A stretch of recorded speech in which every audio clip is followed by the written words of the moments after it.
So you know it's not a crime to be fascinated by all things criminal. And if you do like delving into the underworld, why not join us for a special live show on March 27th at the Cork Opera House?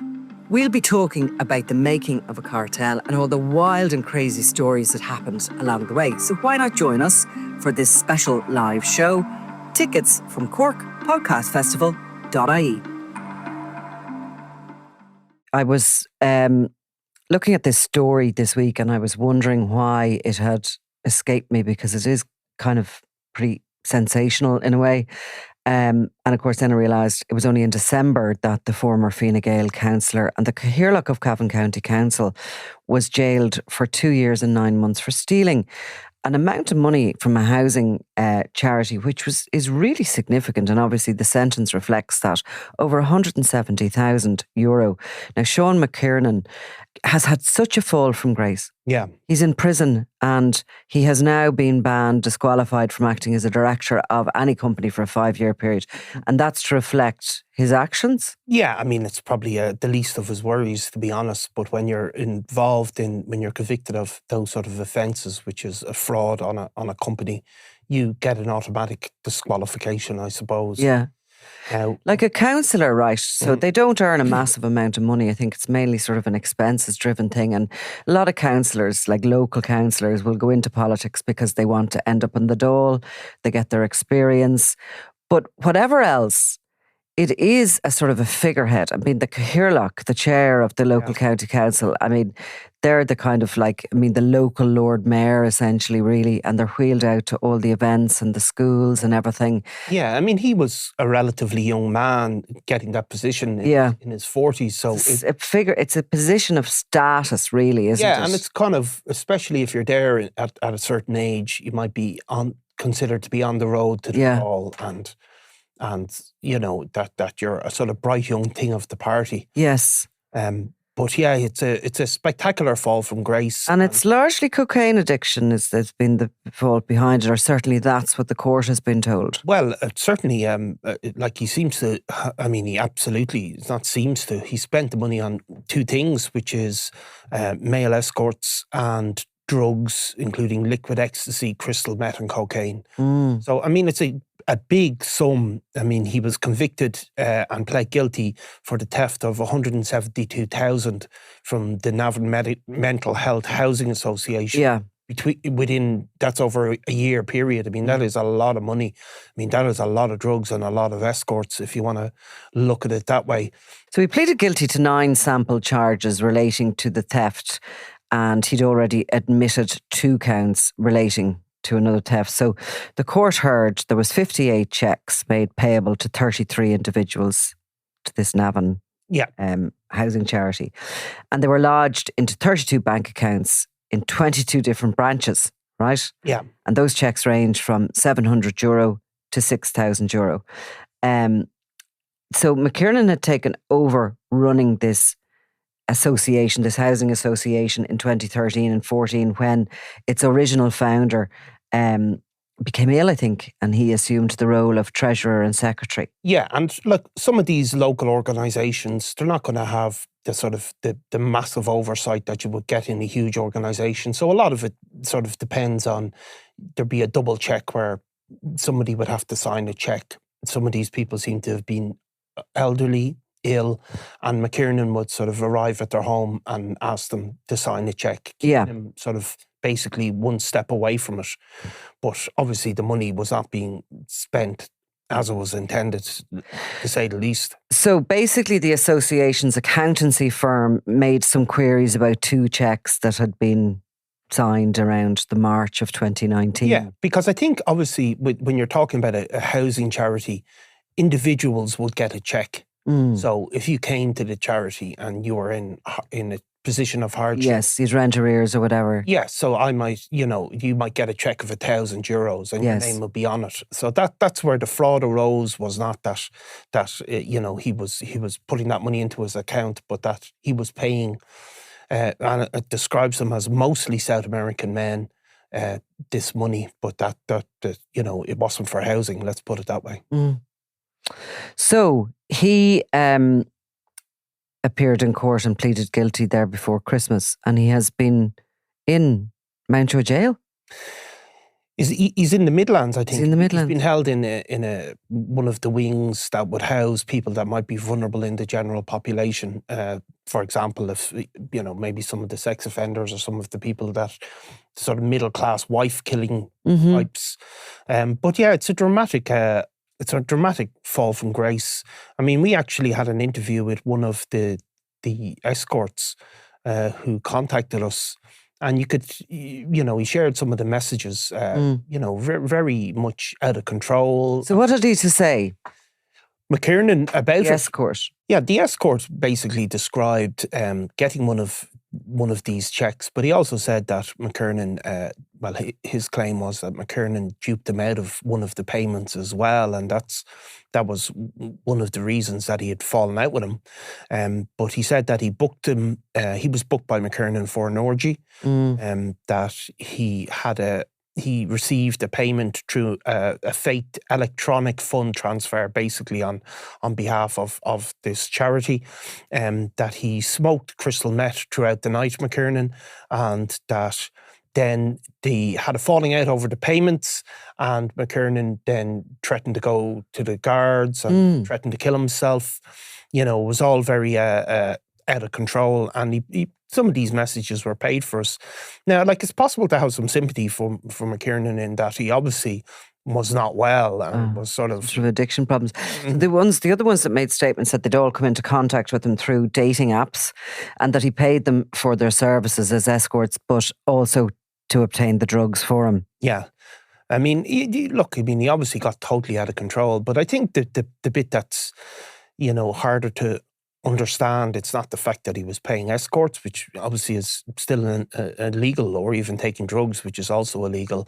I suppose the fact that you're taking from a charity that's dealing with people. And I don't think any of the money has been paid back. No, and I don't think he has access to it. I mean, I think it's one thing for somebody to commit, regrettable acts as a result of addiction, absolutely. But I think the thing that strikes home with this is that this is money that goes to people very much in need, But doesn't it show you as well?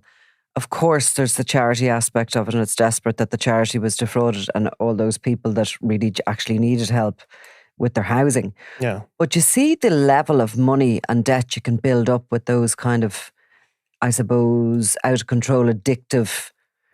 You're talking about between 2019 and 2020. Are we talking a full year, or just over, Yeah, you're talking over the 2 years, but not necessarily a full 12 months? No, yeah. Like 172,000. And that doesn't include the debts he left with some of these men for the drugs when he didn't pay for them. Yeah. So you could put another, you could round it up to, say, for example, for argument's sake, 200,000. Yeah. That is a phenomenal amount of money. It is. To spend on all of that. And then you have to look at, but it shows how addiction can, gambling and all of that, and people spiral completely out of control, the amount of money that they can actually spend. And I think as well that people, again, it's not a particularly sophisticated crime. This is not a massive international charity that's not going to notice 172,000. Eventually you have to think somebody will notice it. Yeah. But and I suppose even in the middle of it, McKiernan is probably thinking, I'm going to get caught. Yeah, but he just keeps going until he does. So you have to wish him well, but it's not a victimless crime. No. You're dealing with a small local charity.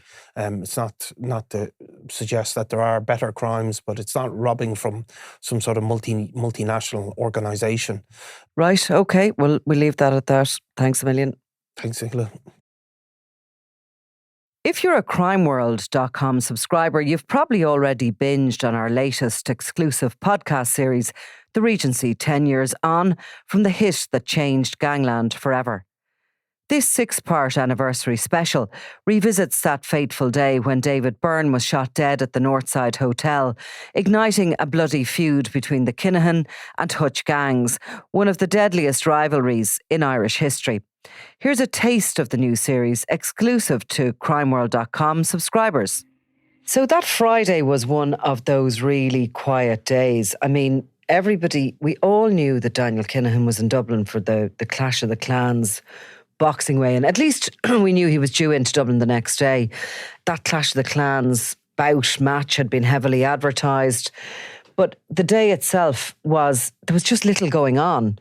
So there was very little happening that day. It's February. It's kind of a quiet enough time for news in general. And Alan Cherry and Ernie Leslie were on the road. They were at another story actually in Finglas.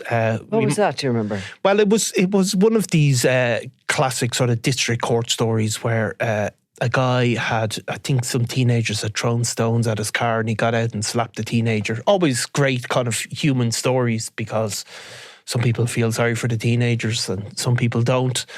And so Alan had been out there, but the guy had moved on. He'd called out to his house to see if he wanted to talk. He'd moved on, he wasn't there. And we discussed going to the Regency earlier. And I said, look, just go along and see what happens, divert there. We obviously weren't expecting anything. And obviously that point of Alan being there would be the subject of conspiracy, but we'll get into that at a later point. For sure. So it was a case really that day of, one thing hadn't worked out, so go to the next. But also there was definitely a general sense of, if we could be there, just in case. Yes, and as you said, to see who was standing beside the Kinahans and who wasn't from that bigger organised crime group. So Alan and Ernie went out. I got a call. I think you got a call almost simultaneously, but I got a call from Alan. I'd spoken to him earlier on the day saying, see what happens. And he phoned me up and said, there's after been a shooting and I think we've got a picture. And I actually went, yeah, very funny. But of course, he stopped me and said, no, I'm serious. We're after, there's some guys come out with a gun, there's shots fired and there's total and utter chaos. And, our first thought is, get yourself safe. I have to admit, my second thought was, I hope they did get good pictures. But, you're still thinking they have to get safe. I mean, I know you probably got a similar call because Ernie and Alan obviously were in the same Jeep. And of course, Ernie's the guy taking the photographs, so he's on the phone to me. So I actually had gone for a pizza for lunch and I had come back over to the office and the phone rings and it was Ernie. And I answered and he was panicked on the other end of the phone. This was real high octane stuff. And he's still trying to take photos. He's trying to tell me what's happened. He's told me he thinks he's got a good one of one of the shooters as they were running from the scene. He was trying to call up the photograph on the back of his camera because it would have taken him a while to get it onto a screen, but he'd also sent it into the office. Yeah. You know what I mean? So he was kind of in the middle of doing a number of things. And as I was on the phone to him from memory, the photograph came into the office and we put it up on the big screen.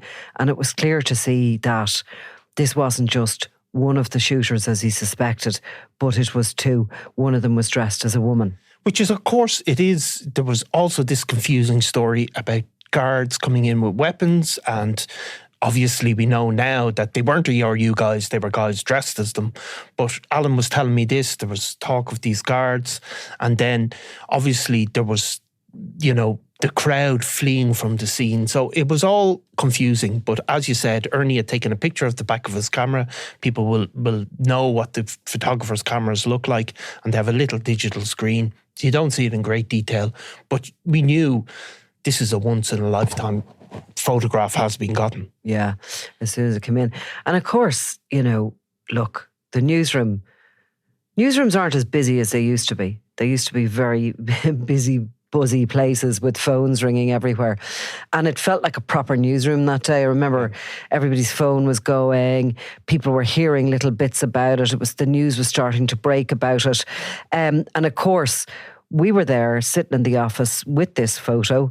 There's that sort of news sense in you that you want to run this. Yeah. And at the time, we weren't putting stuff up online. This would have been held for the paper on the Sunday, and this is a Friday afternoon. We had something really special here. But we also, I think, knew the guards were going to be desperate for that picture because they were two gunmen running from a scene of a crime. So it was a very compromised situation, and there was a bit of arguments going on, and there was voices were raised. Totally. I mean, because it is complex. I mean, normally the journalism likes to keep itself separate from the Gardaí investigations. So Garda investigations go on and journalism reports on them. But obviously then you're put in this compromising position because you have guys running out visibly with handguns in their hands. And, they're obviously then disappeared into the ether. And you have to have a discussion about what is your civic responsibility in terms of, do you help the guards? You don't want these armed gunmen to run down the street and kill another few people. So it was a complex one, and people were aware straight away that the guards are going to want these pictures and want to use it for their purposes. And we also have our purposes, which is to tell what happened and to report on the news. So there was a conflict straight away.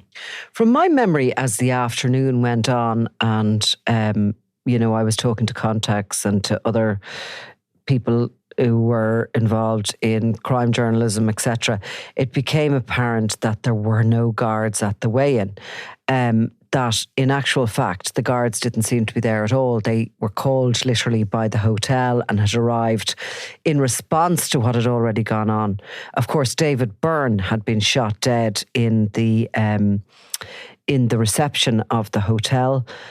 We were getting photographs in later in the day, which showed a very shocked-looking Liam Byrne standing outside the hotel, his hands in his pockets, standing beside his cousin Liam Rowe, another significant cartel member. There was no sign of Daniel Kinahan. I was getting calls from people who were telling me that these professional killers had been flown into the country and had already been flown out. There was rumours, there was spin, and also there was the general, I suppose, conversations in regards to, oh my God, what is going to happen next? I mean, all anyone knew for sure was something was going to happen. David Byrne was a very, very senior lieutenant. He was also from criminal royalty from the Byrne family. His brother-in-law is Thomas Bomber Kavanagh. His brother is Liam Byrne, and he's very much at the heart of the Kinahan cartel.